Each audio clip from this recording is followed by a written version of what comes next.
Tout d'abord, nous avons décidé de prendre en compte ces sujets par le biais de la création d'un tout nouveau service qui est en fait le service qualité de vie au travail et handicap. Au sein de ce service, on va en fait prendre en compte les sujets de prévention des risques professionnels, d'amélioration des conditions de travail.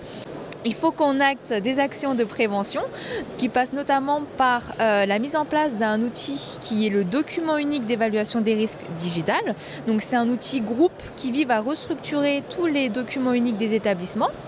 Donc on a vraiment une direction engagée et volontaire sur ce sujet-là. Donc c'est un outil qui a été co-construit avec les opérationnels qui vise également à ressortir des indicateurs et nous en centrale mettre en place des plans d'action au niveau national.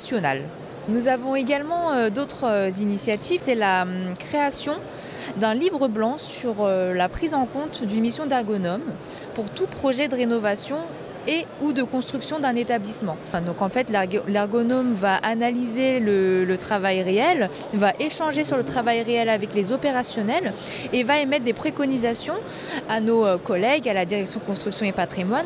Donc c'est un ouvrage qui a été co-construit avec la direction construction et patrimoine, avec un ergonome. Une initiative totalement novatrice également, c'est le partenariat avec la CARSAT Sud-Est qui nous accompagne et qui nous conseille sur la mise en œuvre d'une politique de prévention globale avec nos spécificités.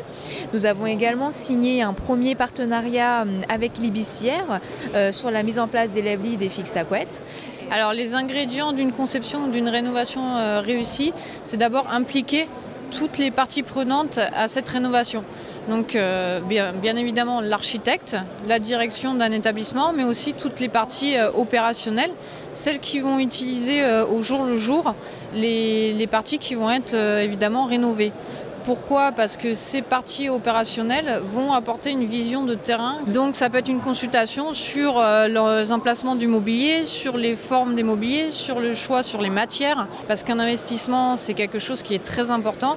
Et si vous devez investir de nouveau un an après, à ce moment-là, vous êtes forcément perdant. Il faut savoir que en tant que manager, vous êtes en charge du bien-être de vos équipes et d'y mettre aussi les moyens nécessaires. Donc vous avez les moyens matériels, mais aussi par l'intermédiaire de formation. Donc ça peut être par exemple des gestes et postures dans le travail. Donc c'est important de mettre en place des éléments qui vont participer au bien-être de vos équipes et si vous mettez les moyens, ils vont pouvoir le transmettre par une bonne qualité de travail et ça va impacter justement les clients qui vont ressentir le bien-être de ces équipes.